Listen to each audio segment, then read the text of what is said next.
2021 P4G 서울 녹색미래 정상회의가 포용적인 녹색 회복 노력을 다짐하는 서울 선언문을 채택했습니다. 시장에서는 친환경 관련 종목들에 대한 중장기적인 기대감이 높아지고 있습니다. 오늘부터 보증금이 6천만 원을 넘거나 월세가 30만 원을 넘는 주택 임대차 계약의 신고가 의무화됩니다. 임대차 거래의 투명성을 높이려는 취지지만 시장에서는 부작용에 대한 우려가 커지고 있습니다. 지난달 우리나라 수출액이 1년 전보다 45.6% 증가하며 32년 만에 가장 높은 성장률을 기록했습니다. 전 세계적인 경기 회복세를 타고 수출 1위 품목인 반도체를 비롯해 자동차와 석유화학 같은 주력 품목이 선전했습니다. 유한양행이 자체 개발한 차세대 폐암 치료제인 레이저 티닙에 대한 하반기 미국 식품의약국 FDA의 혁신 신약으로 신청하기로 했습니다.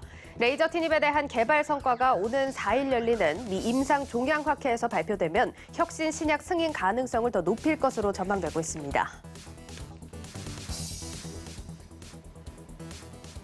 여러분 안녕하십니까? 뉴스플러스 시작합니다.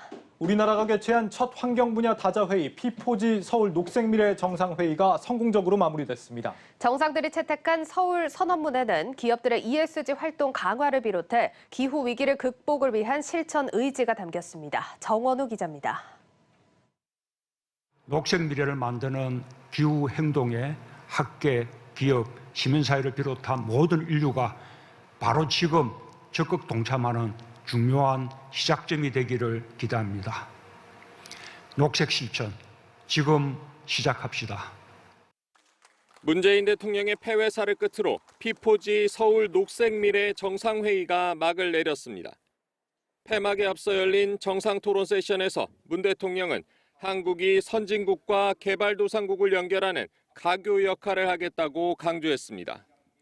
토론에 이어 서울 선언문이 채택됐습니다.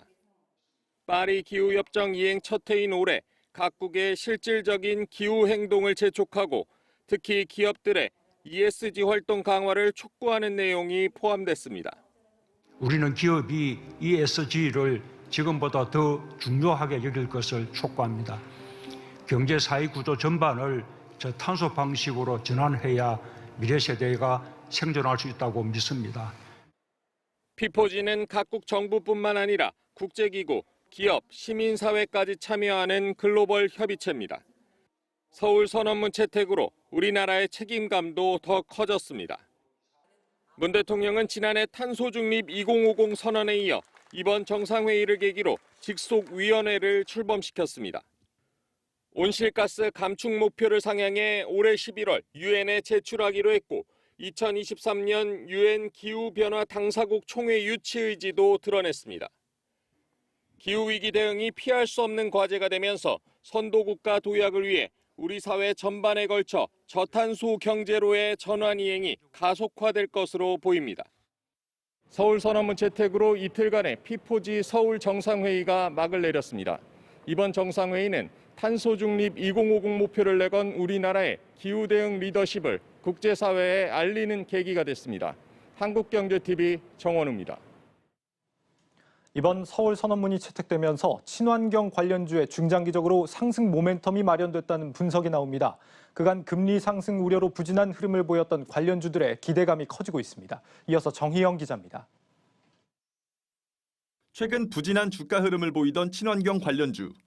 인플레이션 우려로 금리 인상이 거론되면서 기술주가 조정을 받는 사이 높은 밸류에이션을 부여받았던 친환경주들도 조정을 받았습니다. 지난 한 달 동안 친환경 관련주들의 주가 등락률은 코스피 상승률과 다소 차이가 있었습니다. 이런 가운데 증시 전문가들은 지난밤 막을 내린 P4G 회의에서 정부의 탄소 중립 정책이 재차 확인되면서 친환경 관련주들이 중장기적으로 재도약할 수 있는 모멘텀을 마련했다고 분석했습니다.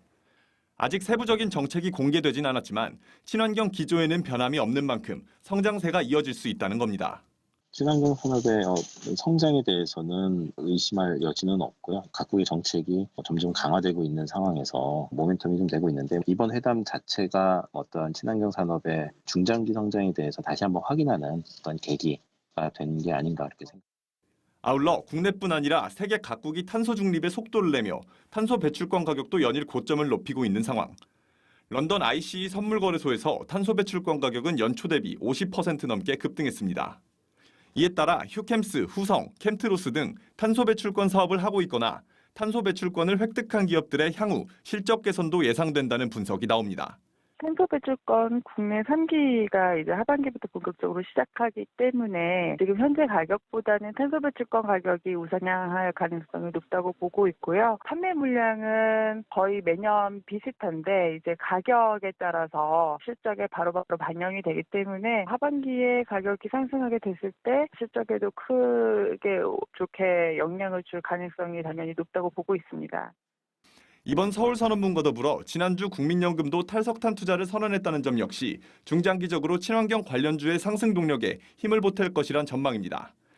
한국경제TV 정희영입니다. 코로나 대유행 시기에 가장 좋은 성과를 거둔 한국, 그 비법을 공유해줬으면 한다. 경제협력개발기구 OECD의 앙헬 구리아 사무총장이 한국 특파원들과의 인터뷰에서 한 말입니다. OECD가 한국의 올해 경제 성장률 전망치를 3.8%로 상향 조정했습니다. 불과 2달 만에 0.5%포인트나 높여 잡은 겁니다. 이른바 이 선진국 클럽으로 알려진 OECD가 한국의 경제 상황을 어떻게 바라보고 있는지 어제 나온 보고서를 바탕으로 정리해 보겠습니다. 앵커, 먼저 눈여겨볼 부분은 역시 수출이죠? 예, 그렇습니다. 자, 전체 수출의 5분의 1을 차지하는 IT 제품과 자동차에 대한 해외 수요가 늘었다는 점에 주목을 했는데 실제 오늘 산자부에서 나온 수출 동향도 이를 입증하고 있습니다. 5월 수출이 507억 3천만 달러, 1년 전보다 45.6% 늘면서 32년 만에 최대폭으로 증가했습니다. 자, 그 외에도 개인 소비나 온라인 쇼핑 역시 작년과 비교해서 크게 개선이 되고 있는데 정부의 재난지원금 지급이 한몫했다. OECD는 이렇게 분석하고 있습니다. 네, 하지만 그럼에도 주로 이 대면 업무를 하게 되는 서비스 분야에서는 높은 실업률이 해소되지 않고 있다는 지적도 있었습니다.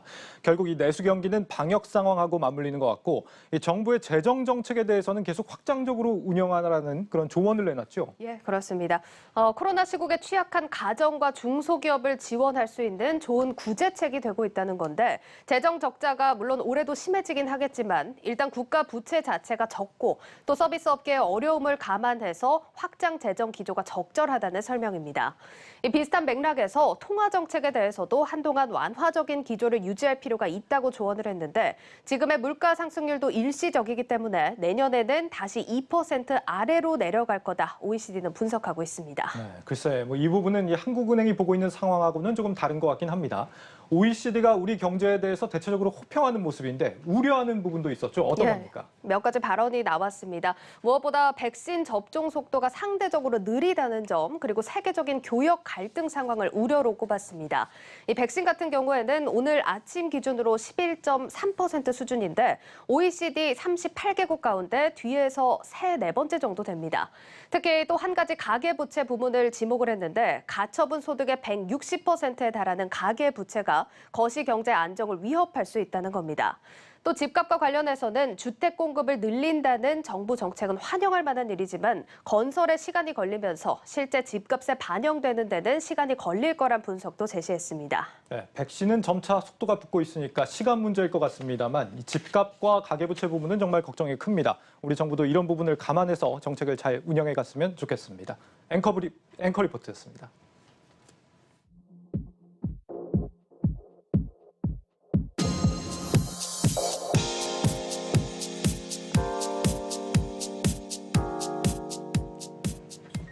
전월세 신고제가 오늘부터 시작됐습니다. 임대차 정보가 투명하게 공개되면서 임차인을 보호할 수 있다는 좋은 취지를 갖고 있지만 장기적으로는 전세난을 더 키울 수 있다는 우려가 나오고 있습니다. 임동진 기자입니다. 본격 이주에 돌입한 반포주공 1단지. 2,100여 세대가 새 보금자리 찾기에 나섰지만 이미 주변 전세는 귀한 몸이 됐습니다. 인근 레미안 퍼스티지의 경우 면적에 상관없이 전세 물건 한 건을 찾기가 힘든 상황입니다. 몰리는 수요는 지난주 서울 서초구 아파트 전세값이 0.16% 오른 데 영향을 미쳤습니다. 임대차 3법이 생겨가지고 전부 다 계약갱신 청구권을 많이 쓰셨어요. 전세가 10개도 안 될 정도, 손꼽히 정도로 몇 개밖에 없는 상태에서 구간포가 4월 29일 날 이주가 발표가 된 거예요. 이주가 확정 나가지고 그분들이 집도 안 보고 다 계약금을 넣으셔가지고. 전세난은 서초구만의 문제가 아닙니다. 수급 불균형의 서울 전체 아파트 전세값은 무려 100주 연속 상승세입니다. 계속된 저금리 기조와 함께 지난해 도입된 전월세 상한제와 계약갱신 청구권이 정책 취지와는 달리 전세 시장을 옥죄한 영향입니다. 이 같은 상황에서 정부의 임대차 3법의 마지막 퍼즐인 전월세 신고제가 시행에 들어갔습니다. 전월세 신고제는 보증금 6천만 원 또는 월세 30만 원을 초과하는 임대차 계약을 맺을 경우 지자체에 신고하도록 한 제도입니다. 전문가들은 이번 제도가 당장 시장에 큰 영향은 없을 것이라고 분석합니다. 전월세 신고제를 통해서 뭔가 전세값 안정이나 전세 시장의 어떤 안정화를 바라는 것은 조금 무리가 있는 것 같고요. 다만 이제 좀 더 다주택자들의 어떤 음성적 거래가 조금 이제 양지에서 거래가 되는 것을 좀 유도하기 위한 방안 중에 하나지 않을까 이렇게 보고 있습니다. 이번 제도를 두고 임대사업자 과세 지표로 활용될 수 있다고 시장은 평가하고 있습니다. 나아가 집주인이 반전세나 월세로 전환해 세입자에게 비용을 전가할 수 있다는 지적입니다. 장기적으로 볼 때는 전세금에 과세할 수 있다는 가능성, 또 하나 이제 그 소득이 드러나기 때문에 그 의료보험이나 또는 뭐 여러 가지 연금에 적용할 수 있다는 가능성을 열어놓고 있습니다. 전세가 반전세로 전환되거나 또는 월세가 올라갈 가능성도 있고. 늘어만 가는 규제에 더해 서울 입주 물량마저 내년까지 줄어들 것으로 나타나면서 전세 시장의 불안은 한동안 계속될 전망입니다. 한국경제TV 임동진입니다. 내일 국내 4대 그룹 총수가 문재인 대통령과 첫 청와대 오찬 회동을 가집니다. 한미 정상회담에서 대미 투자 계획으로 성공을 도운 기업들에게 감사 표시를 전하기 위한 자리인데 가장 큰 관심은 역시나 이재용 삼성전자 부회장의 사면 발언이 나올지 여부입니다. 고영국 기자입니다. 이재용 삼성전자 부회장이 이번 달부터 다음 달까지 매주 법원에 나와 재판을 받습니다. 서울중앙지방법원 형사합의 25-2부의 심리로 진행하는 이번 재판은 삼성물산 부당 합병과 삼성바이오로직스 분식회계 의혹을 다룹니다. 공교롭게도 이 부회장의 이달 첫 재판 하루 전인 내일 청와대는 지난 한미 정상회담에 협력해 준 것을 감사하는 차원에서 4대 그룹 총수들을 초청해 오찬 행사를 열 예정입니다. 정의선 현대차그룹 회장과 최태원 SK그룹 회장, 구광모 LG그룹 회장, 삼성에선 이 부회장 대신 김기남 부회장이 참석할 것으로 보입니다. 4대 그룹 총수가 한자리에 모이는 건 반년 만입니다. 1년 전 이맘때 이재용 부회장과 정의선 회장이 만나 양사 협력에 물꼬를 튼 것을 계기로 4대 그룹 총수 정례 모임이 만들어졌지만 올해 1월 이 부회장이 구속되면서 모임이 중단됐습니다. 재계 안팎에선 이번 청와대 초청 행사에서 이 부회장 사면이나 가석방 등에 대한 메시지가 있을지 촉각을 곤두세우고 있습니다. 특히 대통령의 정치적 부담이 큰 사면보다는 법무부 장관이 결정할 수 있는 가석방 쪽에 기대를 거는 시각이 우세합니다.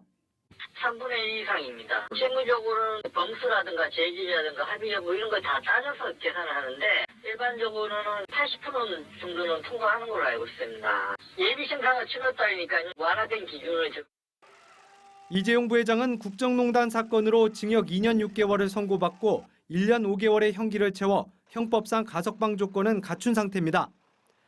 문재인 대통령 역시 지난달 10일 취임 4주년 간담회에서 반도체 경쟁이 세계적으로 격화되고 있어 우리도 반도체 사업 경쟁력을 높여갈 필요가 있다며 가능성을 열어뒀습니다. 한국경제TV 고영욱입니다.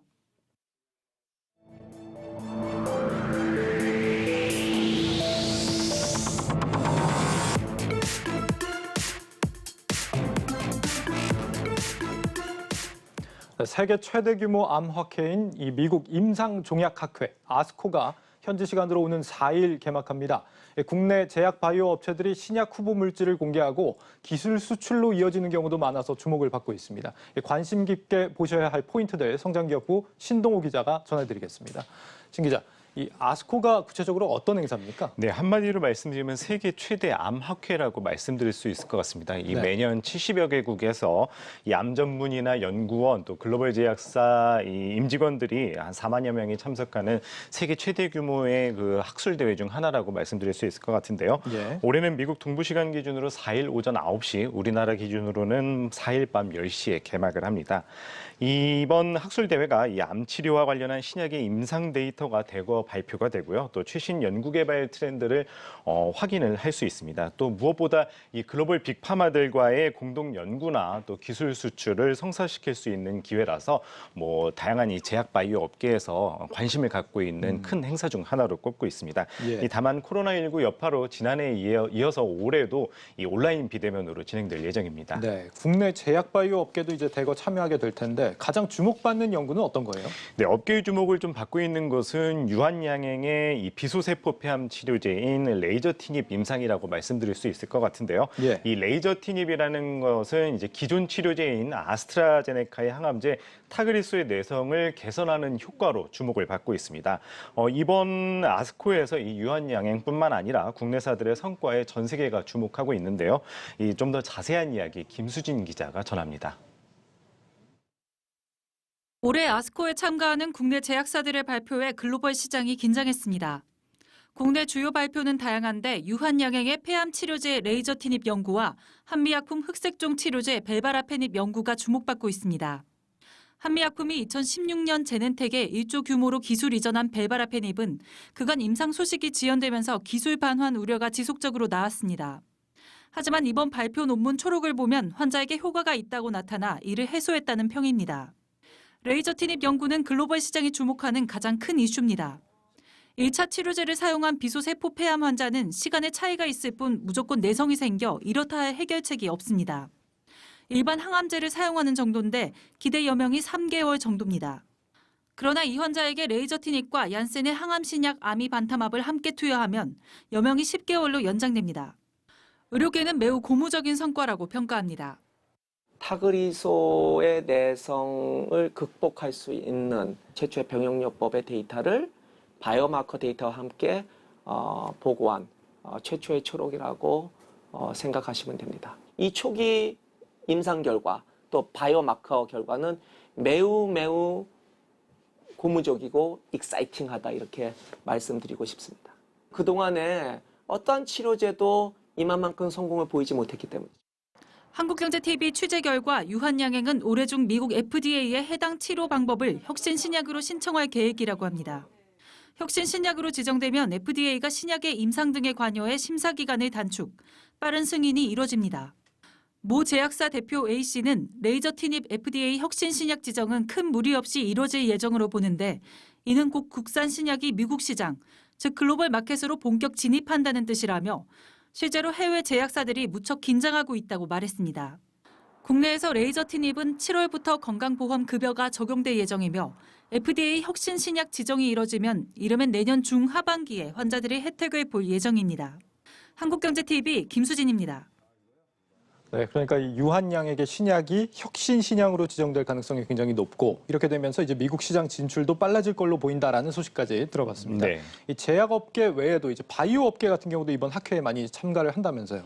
어디를 좀 눈여겨봐야 됩니까? 네, 맞습니다. 뭐 유한양행이나 한미약품 같이 좀 커다란 제약사 말고도 좀 국내 이런 중소 바이오 기업들도 이번 아스코에 많이 참석을 하는데요. 네. 일단 지난 20일이었죠. 이 아스코를 앞두고 주요 업체들의 이 임상시험 논문 초록이 공개가 됐습니다. 이번에 초록이 공개된 업체들은 이제 아스코에서 논문 전문을 이제 발표할 예정인데요.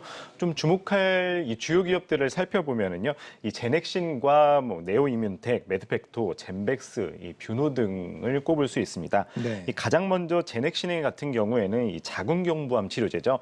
현재 개발 중인 신약이 머크사의 면역 항암제인 키트루다의 병용 임상 이상 중간 결과를 이제 미리 공개를 했는데요. 임상 중간 보고에서 이 환자 5명이 목표로 한 종양이 이제 완전히 사라지는 것이라는 이제 결과를 발표를 했고 또 10명이 이제 종양 크기가 30% 이상 감소하는 그런 좀 결과를 받았습니다. 또 이제 질병이 악화되지 않고 환자가 생존한 기간이라든지 이제 전체 생존 기간이 이 키트루다를 이제 단독으로 투여했을 때보다 이제 길어졌다는 이제 좀 결과를 발표할 예정입니다. 네. 또 국내에서 조건부 허가 논란이 있었었죠. 이 국회 국정감사장까지 이름이 오르내렸던 이 젠백스의 췌장암 치료제인 리아벡스의 국내 임상 3상 결과도 이제 공개될 예정입니다. 하지만 이제 이 초록으로 이제 공개된 임상 결과를 이제 긍정적으로 판단할 수 있으면서도요, 이 지난 몇 년간의 개발 과정에서 이 논란이 빚었기 때문에 이 상세 데이터를 좀 확인을 해야 좀 뭐 어떻게 좀 그만큼 중요한지 알 수 있게 될 것이라는 이제 이 업계 의견도 나오고 있습니다. 예. 이 또 네오이문텍은 재발불응성 고형암 환자를 대상으로 자체 면역 항암제 제품과 이 키트루다의 병영 1비 2A 임상 중에 1비 이상의 결과를 발표할 예정이고요. 이 밖에 매드팩토가 대장암 신약 후보 물질인 이 베토서팁과 면역 항암제 키트루다를 병영 투여한 2A 이상 결과를 발표할 예정이고요. 또 의료 AI 솔루션 업체 뷰노는 이 인공지능 기반의 간암병리 관련 초록 연구 결과를 이제 발표할 예정입니다. 예, 이름들이 다 어렵네요. 네. 좋은 성과들이 있기를 좀 기대를 해보겠습니다. 이번 학회에서 기대가 되는 이 국내 제약바이오 업체들 소식을 좀 들어봤고 학회 자체로도 또 의미가 있잖아요. 이게 뭐 세계 최대 암 학회인 만큼 이 올해는 어떤 글로벌 트렌드가 좀 주목을 받고 있습니까? 네, 어떻게 보면은 이게 이 아스코에서 나온 이 주요 이 이슈들이 어떻게 보면 최근 이 트렌드를 엿볼 수 있다 이렇게 좀 말씀드릴 수 있을 것 같습니다. 예. 이 크게 세 가지로 요약을 할 수 있을 것 같습니다. 이 그 가운데 가장 큰 핵심이 이 새로운 면역 항암제의 이제 등장을 기다리고 있다. 뭐 이렇게 좀 정리를 할 수 있을 것 같은데요. 네. 이 지금까지 이 면역 항암제의 경우에는 다국적 제약사 이 머크사의 이 키트루다는 이 제품이었습니다. 이 제품 같은 경우에는 이 13개 암종에 대해서 적응증을 확보할 만큼 굉장히 이제 유명한 그 면역 항암제 중에 하나라고 말씀드릴 수 있을 것 같아요. 예. 이 지난해 올해 매출만 약 한 16조 원, 글로벌 매출만 16조 원이 나타날 정도로 좀 굉장히 이제 시장에서 가장 큰 면역 항암제라고 볼 수 있는데요. 현재 제약사들이 이제 이 면역 항암제의 최대 약점인 이제 반응률을 놓고 이를 끌어올리려고 이제 여러 치료제들과 이 병용 임상을 진행 중에 있는데요. 이 면역 항암제의 반응률을 올릴 수 있는 이 최적의 파트너를 이제 갖게 되면 이 향후 시장에서 이 키트루다를 넘어서 이제 성공이 이제 보장된 셈이다. 뭐 이렇게 말씀드릴 수 있을 것 같습니다. 예. 뭐 아직까지 이 면역 항암제의 베스트 파트너는 미정이지만 이 후보군은 이제 계속해서 나오고 있는데요. 그 중에서 이제 눈에 띄는 게 이제 이 라그3라는 이 물질이라고 설명드릴 수 있을 것 같습니다. 예. 이 라그3라는 물질이 이 T세포의 증식과 활성화를 또 차단을 하고 이 조절 T세포를 통해서 면역 억제를 촉진하는 역할을 하는 것으로 알려져 있는데요. 그렇기 때문에 이제 이 키트루다를 넘어서 이 차세대 면역 항암제의 중요한 이 바이오마커가 되지 않냐, 뭐 이렇게 좀 전문가들이 설명을 하고 있습니다. 특히 우리나라에서는 이 ABL 바이오라는 기업이 이중항체 플랫폼을 기반으로 이 면역 광문 억제제를 개발하고 있습니다. 이 두 번째는 이 수년 전부터 차세대 이 유전자 치료법이라고 이 키워드로 꼽히고 있는 이 카티라는 이 제품입니다. 이 원래는 이 자가 카티 치료제가 이 의미가 이제 자가세포를 이용을 해서 사용하기 때문에 아무래도 이 세포의 질과 양이 좀 제한이 되기 때문에 생산성이 낮아서 이제 고가이다 보니까 좀 그게 좀 단점으로 지적되어 왔는데요. 예. 이를 극복하기 위해서 이제 내과에서 이제 자가 카티에서 이제 나가서 이 다른 사람, 좀 건강한 사람의 세포를 이용하는 이 타가 카티 치료제의 등장이 이제 가능할지가 이제 좀 주목받고 있다. 뭐 이렇게 말씀드릴 수 있을 것 같습니다. 예. 이 마지막으로는 기존의 성과가 부족했던 이제 이중항체 시장이 본격화된다고 말씀드릴 수 있을 것 같습니다. 이 이중항체라는 게 이 면역세포와 암세포에 이제 동시작용하는 이제 항체라고 설명을 드릴 수 있을 것 같은데 이 이중항체 같은 경우에는 오랫동안 이 글로벌 빅파마들이 이제 지속적으로 이제 큰 금액을 투자했지만 실질적으로 사실 좀 성과가 부진했다고 말씀드릴 수 있을 것 같은데요. 예. 이번 글로벌 업체들의 이제 이중항체 연구 결과들을 보면 아무래도 이 대규모 투자에 대한 성과가 나타날 것이라고 또 업계에서 보고 있습니다. 알겠습니다. 그렇다면 시장의 측면에서 이번 학회를 계기로 이 제약 바이오주들도 반등에 성공할지 좀 알아봐야겠죠. 기술 수출 논의가 활발해지면서 호재로는 작용하겠지만 바이오 섹터가 전반적으로 이 공매도에 타깃이 되고 있다는 점이 좀 걱정입니다. 문영민 기자가 전해드립니다. 종양학회와 유럽 유마티스 학회 그리고 바이오 USA까지 이번 달에만 굵직한 바이오 학회와 컨퍼런스가 연달아 개최됩니다. 4일 개최되는 아스코에는 한미약품, 유한양행, 제넥신 등이 참가해 발표를 이어갑니다. 전 세계 최대 암학회로 평가받는 아스코는 일명 기술 수출의 장으로 불립니다. 따라서 이번 아스코 그리고 바이오 USA 등을 기점으로 기술 수출 논의가 활발해질 것으로 보입니다. 그러다 보니까 플랫폼을 가지고 있었고, 그리고 이제 기술 수출 사례가 있었던 기업들 중심으로 이제 뭐 조금 더 이제 가능성에 대한 부분이 그런 부분이 조금 더 열려 있긴 하지만. 증권업계에서는 이러한 기술 수출 기대감이 다소 침체된 바이오주의 단기 상승 모멘텀으로 작용할 것이라고 내다봤습니다. 또 우리 기업들이 학회에서 발표하는 임상 데이터는 신약 개발의 중간 평가 지표입니다. 따라서 블록버스터 신약 출시를 미리 점쳐볼 수 있다는 점에서 장기적으로 긍정적 재료라는 평가입니다. 다만 3분기에는 주요 바이오 학회가 없고 바이오 섹터가 아직까지 공매도에 타깃인 만큼 큰 폭의 상승은 기대하기 어렵다는 전망이 지배적입니다. 순간에 조금 더 조정 구간에 있지 않을까라고 조금 생각은 됩니다. 아시다시피 공매도 때문에 그런 거라서 영향을 좀 받을 수밖에 없는 그런 뭐 섹터 지금 분위기 그런 거라고 생각이 되고요. 글로벌 바이오 학회가 상반기 부진했던 바이오주에 한 줄기 빛이 될지 관심이 커지고 있습니다. 한국경제TV 문형민입니다. 네, 향후 주가의 향방까지 짚어봤습니다. 이 공매도 상황은 봐야겠지만 이번 학회가 이 제약 바이오 업계는 어쨌거나 좀 새로운 모멘텀이 될 거라는 이런 기대감이 있는 것 같아요. 네, 맞습니다. 사실 지난해에 이어서 올해까지 이제 코로나19가 장기화되면서 물론 다른 산업도 마찬가지지만 이 제약 바이오 업계들도 이 기술 수출이 좀 더뎠던 것이 사실입니다. 예. 하지만 이제 전 세계적으로 이제 백신 공급이 조금 이제 원활하게 진행이 되고 만약에 이제 코로나가 좀 더 완화가 된다면 국내 업체들이 이제 직접 글로벌 빅파마들과 이제 접촉을 하고 컨택을 하면서 이 국내 기업들의 이제 대규모 기술 수출도 아무래도 기대할 수 있을 것 같습니다. 또 앞서 이 리포트에서 봤듯이 또 이번 달에 학회가 예정돼 있고 또 오는 9월 유럽 종양 학회까지 남아 있는데요. 이 제약 바이오 업계에서 이제 관심 있는 이벤트들이 많은 만큼 좀 시장에서는 한번 지켜볼 필요가 있다. 이렇게 좀 분석하고 있는 것 같습니다. 예, 세계 최대 암학회 아스코에 대한 소식 성장기업부 신동호 기자와 살펴봤습니다. 잘 들었습니다.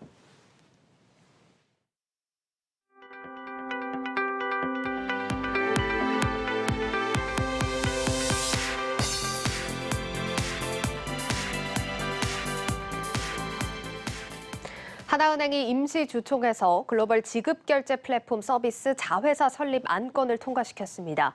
세계 결제 서비스 시장 진출을 위한 첫 발을 내디뎠다는 평가입니다. 자회사 대표로 된 한준성 부행장이 유력한 것으로 알려졌습니다. 문성필 기자의 단독 보도입니다. 하나은행이 어제 본점에서 임시주주총회를 열었습니다. 글로벌 디지털 금융 플랫폼 서비스를 전문으로 하는 자회사를 만들고 하나은행이 가지고 있던 해외 결제와 해외 송금, ATM 출금 등을 중개하는 업무를 넘기는 안을 승인하기 위해서입니다. 은행법에 따라 금융위로부터 영업 양도 인가를 받게 되면 실행이 가능해진 셈입니다. 신설 자회사는 GLN이라고 불리는 서비스를 제공할 예정입니다. GLN은 금융사와 유통사, 간편결제 사업자 등을 하나로 연결해 송금과 결제, 인출까지 가능하게 하는 디지털 기반 전자결제 서비스입니다. 예를 들어 GNL을 통하면 해외에 나갈 때 환전을 하지 않아도 하나금융 포인트인 하나머니로 송금과 결제, 인출도 가능해지는 겁니다. 하나은행은 현재 대만과 태국, 베트남, 일본, 홍콩, 라오스 등 6개 나라에서 GLN으로 오프라인 결제 서비스를 제공하고 있습니다. 금융권에선 이번 자회사 신설이 김정태 하나금융 회장의 의중이 반영된 결과로 보고 있습니다. 김 회장이 올해 신년사에서 강조했던 생활금융 플랫폼 실현을 위해 결제 플랫폼이 필수적이기 때문입니다. 때문에 초대 자회사 대표로 하나금융 내 디지털 전문가로 알려진 한중성 부행장이 유력한 것으로 알려졌습니다. G 프로젝트 추진단장을 맡아 자회사 설립 작업을 진행 중인 한 부행장은 하나금융 미래금융 그룹장 겸 부행장 등을 맡은 바 있습니다. 한국경제TV 문성필입니다. 거래액만 20조 규모, 국내 3위 이커머스 업체인 이베이 코리아 매각이 임박했습니다. 오는 7일 본입차를 앞두고 롯데와 신세계 같은 유통 공룡은 물론 네이버나 SK텔레콤까지 수싸움이 치열해지고 있습니다. 박승환 기자입니다. 이베이가 부른 매각 가격은 5조 원. 이베이 코리아의 지난해 매출 1조 3천억 원에 시가총액을 매출로 나눈 주가 매출 비율을 곱한 결과인데 문제는 여기에 적용한 PSR이 이베이 본사가 아니라 아마존의 것이라는 점입니다. 세계 최대 유통기업 아마존의 PSR 값을 국내 3위에 불과한 이베이 코리아에 적용하는 건 과도하다는 지적이 나옵니다. 실제 이베이 본사의 PSR은 3.6인데 이를 기준으로 삼으면 몸값은 4천억 원가량 떨어집니다. 기업 가치와는 별개로 이베이 코리아는 매력적인 매물로 평가받습니다. 지난해 거래액 기준 온라인 시장 점유율 1위는 네이버, 2위는 쿠팡인데 G마켓과 옥션 등을 운영하는 이베이가 바짝 뒤쫓고 있습니다. 11번가를 갖고 있는 SKT나 롯데온을 운영 중인 롯데그룹, 쓱닷컴의 신세계그룹 등 누구든지 인수만 하면 단숨에 선두권에 진입하게 됩니다. 특히 온라인 부분에서 좀처럼 힘을 쓰지 못하는 롯데로서는 반전의 기회를 마련하는 게 절실한 상황입니다. 실제로 강희태 롯데쇼핑 대표이사가 직접 나서 충분히 관심을 갖고 있다며 강력한 의지를 내비쳤습니다. 지난번에 롯데온에서 이제 카카오 쪽에 제안을 했다가 한번 거절당한 적이 있어요. 현금 확보를 제일 많이 하고 있는 부분이 있긴 있지만 그렇다 하더라도 이거를 갖다가 혼자서 인수하면 승자 저주에 빠질 수 있기 때문에 조금 롯데 상황에서도 좀 눈치 보기를 하고 있는 상황이 아닌가라고 생각하고 있습니다. 신세계그룹은 지난 3월 지분 교환으로 동맹을 맺은 네이버를 끌어들일 계획입니다. 이리 오프라인 대형마트인 이마트와 온라인 쇼핑의 강자 네이버의 결합에 이베이까지 가져가면 강력한 시너지를 낼 수 있다는 판단입니다. 네이버 같은 경우에도 지금 쇼핑을 상당히 키우고 있는 그런 부분들이거든요. 근데 여기에서 이베이 코리아까지 네이버가 인수를 만약에 한다라고 하면은 시장에서 시선이 그렇게 곱지는 않을 수 있는 부분들이거든요. 신세계그룹을 앞에 세우고 이제 그 네이버 같은 경우에는 뒤에서 같이 이제 협업 형태로 시너지를 내기 위한 그러한 이제 서로의 윈윈 전략이 좀 있지 않을까 이렇게 좀. 탈통신을 강조하며 커머스 사업을 키우려 하는 SKT는 홈플러스 운용사 MBK 파트너스와의 협력 가능성이 흘러나옵니다. 뉴욕 증시 상장으로 5조 원의 실탄을 챙긴 쿠팡이 전국에 물류센터를 올리고 라이브 커머스로 홈쇼핑 역할까지 하는 등 꾸준히 몸집을 부풀리는 상황. 가격 부담도 크고 인수 효과도 장담할 수 없지만 이번 인수전이 오프라인 유통업계 판도를 바꿔놓을 시발점이 될 것이라는 점은 분명합니다. 한국경제TV 박승환입니다. 이베이 코리아 매각과 관련한 앞뒤 이야기와 투자 정보는 3일 오후 5시 한국경제TV BGN 라이프에서 자세히 다루는 만큼 많은 시청 바라겠습니다. 신한금융투자가 지난달 업데이트한 모바일 트레이딩 시스템 MTS를 두고 고객 불만이 끊이질 않고 있습니다. 이전보다 더 느리고 불편하다는 건데 회사 측의 대응은 더 황당합니다. 오민지 기자입니다. 지난달 28일 신한금융투자는 자사 MTS인 신한금융투자 알파를 전격 개편했습니다. 당시 신한금융투자는 업데이트로 직관적인 메뉴를 제공하고 투자 용어를 쉽게 순화하는 등 사용자 편의에 집중했다고 밝혔습니다. 그러나 신한금융투자 고객들의 반응은 부정적입니다. 어플이 자동 업데이트가 돼서 지금 업데이트된 버전을 쓰고 있는데 전 버전이 훨씬 편했어요. 이게 제일 불편한 게 어플이 자꾸 멈추고 버벅이는 게 너무 불편해요. 다른 증권사로 갈아타겠다거나 어플리케이션을 지우겠다, 구버전을 돌려달라는 등의 사용 후기도 눈에 띕니다. 더 보기 쉽게 개편했다는 신한금융투자의 설명과 달리 예전보다 가독성이 더 떨어진다는 지적이 나옵니다.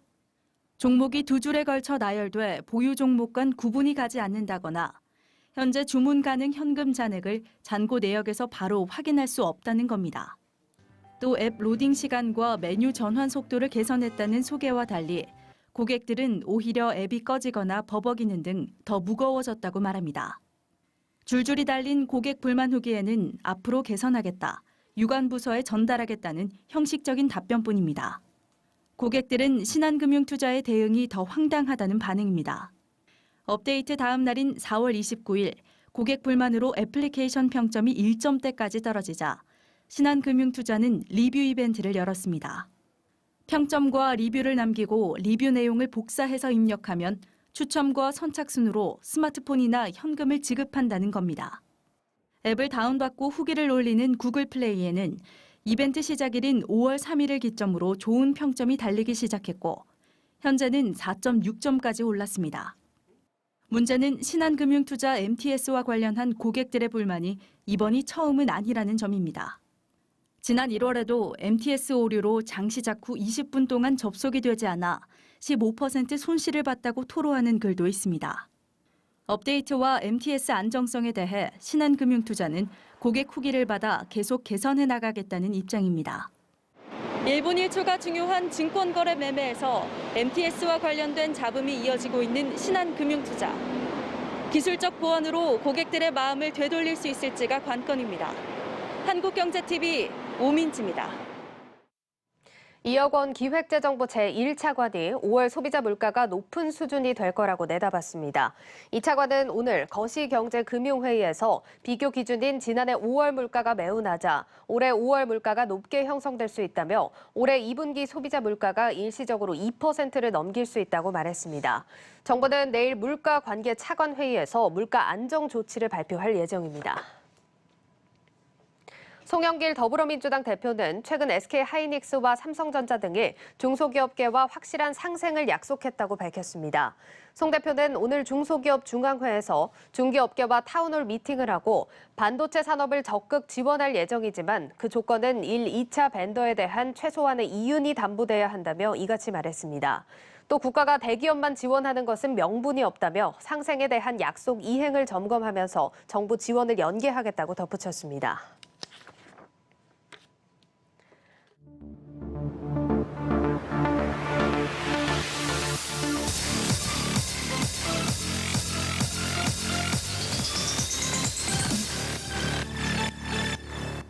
네, 박혜린 증권부 기자와 함께하는 뉴스앤마켓 시간입니다. 오늘은 기업 이슈뿐만 아니라 시장 상황을 좀 전반적으로 한번 살펴보겠습니다.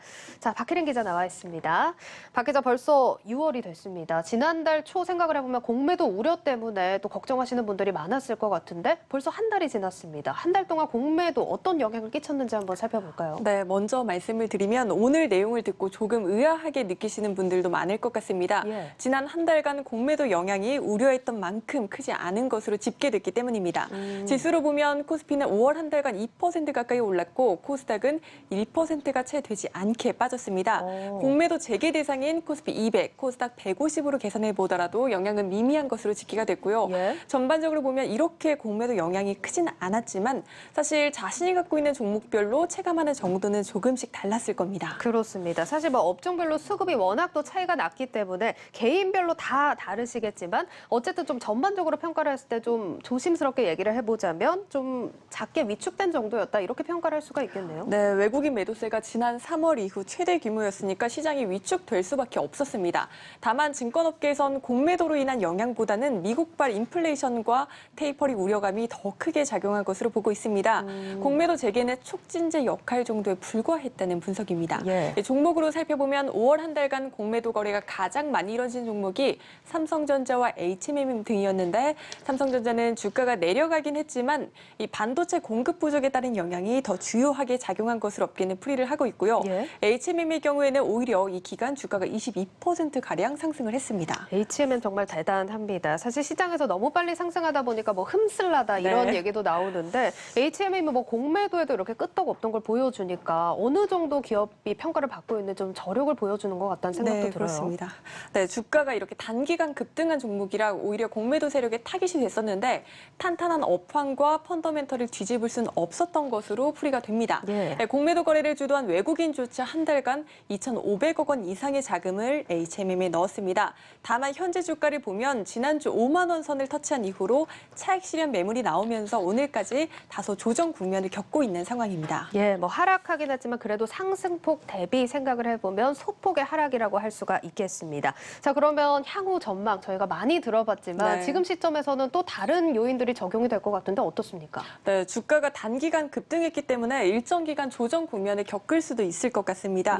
증권가 시각도 다소 보수적으로 변하고 있고 동종 업계 다른 종목들과 비교해 밸류에이션 부담이 높다는 점도 부각이 되고 있습니다. 다만 해운업 업황은 견조한 상황입니다. 보시다시피 상하이 컨테이너 운임지수는 지난 28일 기준 3,500선까지 다다르며 역대 최고치를 또 한 번 경신을 했습니다. 뭐 주가 측면에서 보면은 많이 올랐기 때문에 부담이 있는 상황이긴 하지만 업황은 견조하다 이런 얘기인 것 같은데 이러면 실적을 한번 살펴봐야겠죠. 네, 운임이 이렇게 고공행진하고 있다 보니까 실적 또한 잘 나올 수밖에 없습니다. 증권업계에선 계속해서 올해 연간 전망치를 상향 조정하고 있고요. 올해 초에 예상했던 것과 비교하면 영업이익 전망치가 거의 4배 4배 가까이 올라간 상황입니다. 예, HMM의 상승세가 어디까지인지 저도 좀 궁금한 상황인데 그러면 뭐 우려할 만한 상황을 하나 꼽아봐라라고 한다면 사실 매각설 얘기가 계속해서 나오고 있거든요. 네, 맞습니다. 그래서 이달에 눈여겨봐야 할 게 또 있습니다. 산업은행이 이달 29일까지 3천억 원어치의 전환사채를 주식으로 전환할 수 있는데요. 시간 관계상 간략하게만 설명을 드리자면 이 사는이 이걸 주식으로 전환을 하면 평가 차익만 10배가량 낼 수 있습니다. 사는 측은 아직 입장을 정하지 않았다고는 하지만 업계에선 원금의 이자를 받기보다 이 CB를 주식으로 바꾸는 방안을 선택할 것이라고 보고 있습니다. 그럼 이렇게 되면은 뭐 어떤 부분이 바뀌는 겁니까? 네, 모두 주식으로 바꾸면 사는의 보유 지분은 12.9%에서 25.9%까지 늘어나게 됩니다.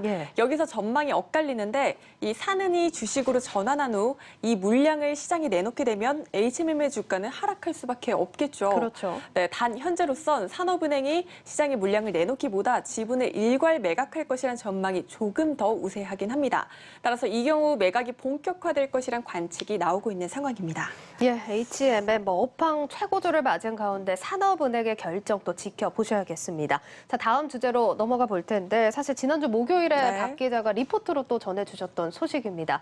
이제 이달입니다. 벌써 이달인데 코스피 200에 신규 편입되는 종목들이 있는데 이후 상황은 어떻습니까? 네, 이번에 코스피 200에 신규 편입되는 종목은 SK 바이오사이언스와 효성 TNC, 효성 첨단소재 등 5종목입니다.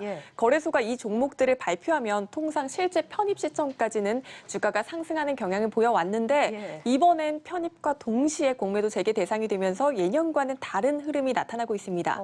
보시다시피 주가가 대부분 하락을 하고 있죠. 그중에서도 지금 눈에 띄는 게 대한전선인데 그때도 리포트로 다뤄주셨던 종목이 대한전선입니다. 거의 50% 가까이 상승을 하고 있네요. 네, 대한전선은 최근 호반그룹에 인수된 이후 주가가 급등하고 있습니다. 신재생에너지와 전기차 등 신산업을 육성해 경쟁력이 강화될 것이란 기대감이 일고 있는 겁니다. 이렇게 무서운 기세로 오르고 있다 보니까 투자자들 사이에선 제2의 흠슬라가 되는 게 아니냐 하는 전망까지 나오고 있습니다. 예, 뭐 그간 5월 공매도부터 인플레이션까지 많이들 우려하셨을 텐데 일단 공매도 우려보다는 업황과 모멘텀에 의해서 움직이고 있다는 점 확인을 해봤습니다. 오늘 여기까지 듣겠습니다. 증권부 박혜린 기자였습니다. 고맙습니다. 고맙습니다.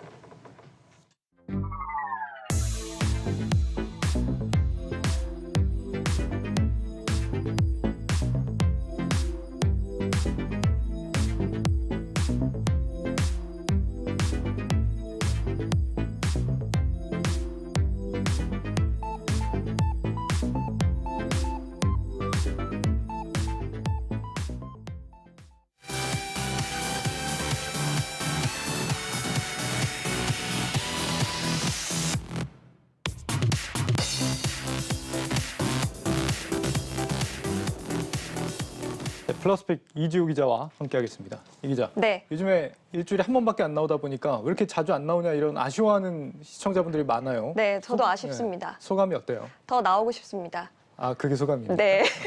굉장히 좀 어쨌거나 좀 우쭐해하는 그런 상황인 것 같아요. 네, 감사합니다. 알겠습니다. 첫 번째 키워드 바로 보죠. 네. 노총각만 3천만 명 이렇게 돼 있네요. 네. 일단 먼저 사진을 보시겠습니다. 네.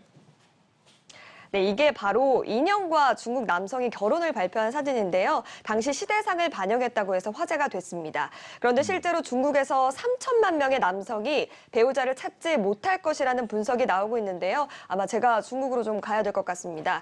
특유의 남아선호 사상에다가 중국이 그간 취해왔던 산하 제한 정책의 부작용이다 이렇게 좀 평가가 되고 있습니다. 아니 뭐 멀리 중국까지 안 가도 될 것 같습니다. 노총각이 우리 회사에도 굉장히 많은 상황인데. 고백하시는 겁니까? 저는 저도 노총각인가요? 네, 알겠습니다. 네, 중국은 뭐 어쨌거나 3천만 명이 되는군요. 네. 그동안 뭐 중국에서는 이제 자녀 한 사람밖에 낳지 못하는 산하 제한이 걸려 있었는데 이렇다 보니까 이제 남아 선호 때문에 남초가 좀 있었던 거죠? 네, 맞습니다. 이 정책, 한 사람만 낳아서 잘 기르자 이런 정책이 무려 2015년까지 좀 시행이 됐습니다. 그런데 이제는 사람들이 더 이상 아이를 낳지 않는 시대가 됐죠. 보시는 것처럼 중국 출산율도 1.2명에서 1.5명에 불과하고 인구 증가율도 점점해서 감소세를 보이고 있는 상황인데요. 이 사실을 뒤늦게 알아챈 중국 정부에서 최근에는 뭐 2자녀에서 3자녀 출산까지 좀 허용하고 나선 건데요. 네. 그렇습니다. 그렇군요. 세계에서 인구가 가장 많다는 중국도 이렇게 인구가 줄고 있다는 게 좀 신기합니다. 네, 중국이 또 앞으로 내수를 주도로 좀 성장을 하겠다는 계획인데 이렇게 인구가 줄게 되면 이런 성장 전략에도 타격이 불가피할 전망입니다. 실제로 16세에서 59세까지 중국의 노동 인구가 2011년을 정점으로 계속해서 줄어들고 있는데요. 또 일각에서는 대가족 문화가 사라지는 것도 중국에게는 매우 큰 부담이 될 것이라고 전망을 합니다. 중국의 복지 시스템이 서구 사회에 비해서 굉장히 부족한 것이 까닭인데 중국은 뭐 가족끼리 일종의 사회 안전망을 좀 마련해 왔었는데 이제는 중국 정부에서 앞으로 노인 부양과 또 복지 정책에 대한 비용을 감당해야 될 것이다. 이런 분석들이 나오고 있습니다. 네, 그런데 이런 중국의 세자녀 정책을 우리나라에서도 반긴다고요? 네, 우리나라의 출산과 육아 관련주들입니다. 실제로 뭐 오늘까지도 육아 장난감 업체인 제로투세븐은 물론이고 유아용품 업체인 아가방 컴퍼니와 또 유아 신발 제조사 투박스 코리아, 또 분유를 판매하는 메일유업까지 좀 상승세를 보이는 모습이었는데요. 다만 앞서서도 2015년에 한 차례 산하 정책을 완화했을 때 반짝 인구가 늘고 크게 영향이 없었던 만큼 단기적인 상승의 계기다 이 정도로 해석하는 것이 좋다라는 지적이 나오고 있습니다. 네, 뭐 제한만 푼다고 인구가 쉽게 늘어나는 게 아니라는 걸 우리나라 사례만 보면 좀 알 수 있지 않을까 싶습니다. 네. 다음 키워드 한번 살펴보죠. 네. 갈아타세요 이렇게 되어 있습니다. 네, 혹시 갈아타기에서 연애 갈아타기 생각하시는 거 아닙니까? 저는 갈아타기 하면 뭐 차 갈아타는 거 이런 거 생각했는데. 아, 저는 연예인 갈아타기. 그쪽에 좀 주로 관심이 많은 것 네, 같아요. 맞습니다. 그런데 대출을 받아서 뭐 주식이나 또 비트코인 투자하셨던 분들 앞으로 금리 갈아타기에 나서셔야 될 것 같아서 키워드를 이렇게 잡았습니다. 금리 갈아타기요? 네. 어떤 방법이 있습니까? 일단 먼저 돈 갚을 여건이 좋아지신 분들은 은행의 금리 인하를 요구할 수 있는데 이게 바로 금리 인하 요구권입니다. 네. 직장인이라면 연봉이 올라가거나 또 자영업자들이라면 가게 장사가 잘 됐을 때 이런 것들을 요구할 수 있는데요. 은행에 직접 가지 않고 비대면으로 신청할 수 있는데 은행마다 허용 조건이 조금씩은 다른 만큼 알아보고 신청을 하셔야겠습니다. 금리 인하 요구권은 원래 많이 알려져 있긴 한데 네. 이게 이제 비대면으로 은행을 가지 않고 신청할 수 있다. 이게 좀 신기하네요. 네, 당장은 아니고요. 오는 10월부터 가능해지는데요. 네. 정부 주도로 대출 갈아타기 프로세스라는 것이 마련이 됐기 때문입니다. 그래서 보시는 것처럼 은행에 일일이 가지 않아도 스마트폰 앱으로 금리를 비교하면서 가장 낮은 금리를 채택할 수가 있습니다. 3월 말 기준으로 우리나라 가계대출이 1,765조 정도가 되는데요. 갈아타기를 통해서 금리가 이자가 0.5%포인트만 낮아진다고 해도 개인들이 연간 9조 원에 달하는 이자 비용을 절약할 수 있다. 이런 분석들도 나오고 있습니다. 금리 상승 우려가 커지다 보니까 이런 예방책도 도입이 되는 것 같은데 네. 이렇게 이제 신용이 좋아졌을 때 말고 또 갈아탈 수 있는 다른 방법이 있습니까? 네, 일단 변동금리 대출자들은 고정금리 대출로도 갈아탈 수가 있는데요. 네. 중장기적으로 금리가 오를 것에 대비해서 미리 고정금리 상품으로 변경해두면 안전하다 이렇게 볼 수가 있겠습니다. 다만 이때는 중도 상환 수수료를 내야 될 수도 있으니까 갈아타는 게 유리한지 아닌지 비용을 좀 잘 따져보셔야 될 것 같고요. 네. 이때도 오는 10월부터 적용되는 시스템이 도입이 되면서 모든 은행의 금리를 비교할 수 있는데 이렇게 되면 은행들이 금리를 낮추기 위한 경쟁을 벌일 것이고 전반적으로 또 금리 부담도 줄어들 수 있다. 이런 효과도 기대가 됩니다. 이 시스템이 도입되면 앞으로 갈아타려는 수요들이 굉장히 많아지지 않을까 싶은 기대가 되는데 네. 저축은행이나 상호금융 같은 이런 이금융권도 이용할 수 있는 거예요? 일단 오는 10월부터는 시중은행부터 시작이 되고요. 정부는 제2금융권까지 올해 안에 참여를 독려하겠다는 계획입니다. 네. 특히나 제2금융권 같은 경우는 그간 회사마다 뭐 폭리를 취하는 경우도 있고 금리차가 켰는데 이번에 영업 기밀이라고 할 수 있는 금리가 투명하게 공개된다면 상당한 영향을 받을 것으로 보입니다. 다만 무조건 금리가 낮아질 것이다 이렇게 낙관적으로 보시는 건 좀 경계해야 될 것 같은데요. 금융사들이 중도 상환 수수료율 같은 것들을 높이는 방식으로 고객 이탈을 막을 수도 있기 때문입니다. 네, 마지막 키워드 간단히 한번 짚어보죠. 네. 호갱 탈출법이네요. 호갱은 뭔지 아시죠? 그렇죠. 호구 고객. 어떻게 네. 하셨죠? 네, 구글이 오늘부터 너무 무시하는 거 아닙니까? 네, 죄송합니다. 구글이 오늘부터 유튜브에서 구독자가 1명인 계정에도 광고를 붙이겠다고 했는데 그러면 광고를 더 많이 볼 수밖에 없어서 호갱 만드는 거 아니냐 이런 불만들이 나오고 있고 사용자들 사이에서는 호갱 탈출법까지 공유되고 있습니다. 사실 유료 결제를 하면 광고를 안 볼 수 있긴 한데 이 기자가 들고 나온 소식이 이건 아니겠죠? 저는 앵커처럼 그렇게 재미없는 사람은 아닙니다. 네. 네, 유튜브 영상을 광고 없이 보는 법이 네티즌들 사이에서 좀 공유가 되고 있는데요. 가장 많이 알려진 것은 유튜브 밴스드라는 앱을 이용하는 겁니다. 이 앱을 통하면 유튜브와 똑같은 사용자 환경에서 콘텐츠를 이용할 수 있는데 광고를 제거할 수 있고요. 또 아이폰을 사용하는 경우에는 단말기 설정에서 광고를 허용하지 않게 되면 일정 부분 광고가 제한된다고 합니다. 한마디로 좀 어둠의 경로를 이용하는 방법인데 이걸 이용해도 법적인 문제가 없는 겁니까? 그리고 이 기자가 이렇게 방송에서 설명해도 되는 겁니까? 이용하고 싶으셔서 오늘 해보시는 거 아닙니까? 전 사실 유료로 이용하고 있기 때문에. 예, 저도 유료로 이용하고 있습니다. 그런데 이게 계정을 삭제당하거나 또 심할 경우에는 법적인 문제에 휘말릴 수도 있기 때문에 추천드리려고 소개해드린 건 아닙니다. 하지만 별도의 앱을 통해서 유튜브 콘텐츠를 이용하는 것은 현재 법의 회색지대에 있기 때문에 유튜브 측도 아직까지는 뭐 엄격하게 대응에 나서고는 있지 않은 상황입니다. 구글이 이렇게 요즘 무료에서 유료로 전환하는 부분이 상당히 좀 많아지는 것 같아요. 네, 오늘부터 구글 포토가 사실상 유료화됐고 이미 클라우드나 이메일 서비스도 대용량의 경우에는 돈을 내고 사용을 해야 됩니다. 앞서 말씀드린 것처럼 유튜브의 광고도 계속해서 늘고 있고 오늘 10월부터는 반대가 많았던 15에서 30%의 앱 결제 수수료 인상안도 좀 강행할 것으로 보이는 상황입니다. 네, 갈수록 유료로 전환하는 구글의 변심, 왜 있는 걸까요? 네, 일단 무료 서비스로 이용자를 모은 이후에 수익화를 하는 전형적인 전략이라고 볼 수 있는데요. 여기에 또 온라인 광고 수익이 악화된다, 이것도 하나의 요인으로 꼽히고 있습니다. 전 세계 검색 광고 시장에서 구글의 점유율이 지난해 떨어지는 모습을 보였거든요. 하지만 이럼에도 불구하고 독점적인 지위를 이용해서 사실상 유료화에 나섰다, 이런 비판은 피하기 어려워 보입니다. 네, 이지효 기자와 살펴봤습니다. 잘 들었습니다. 고맙습니다.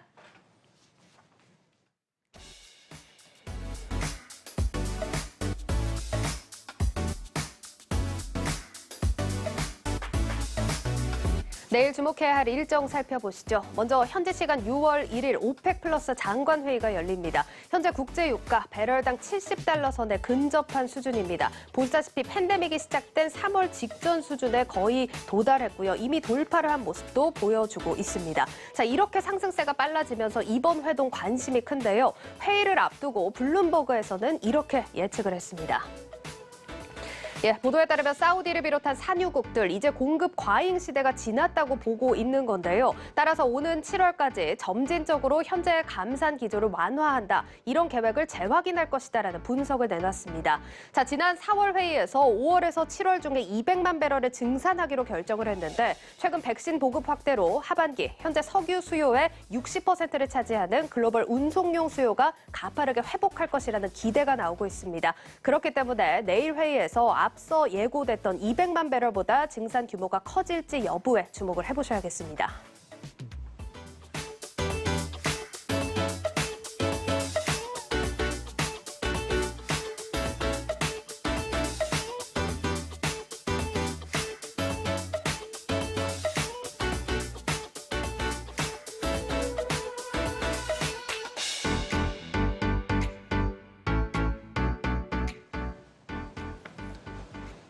뉴스 플러스를 마치겠습니다. 여러분 고맙습니다.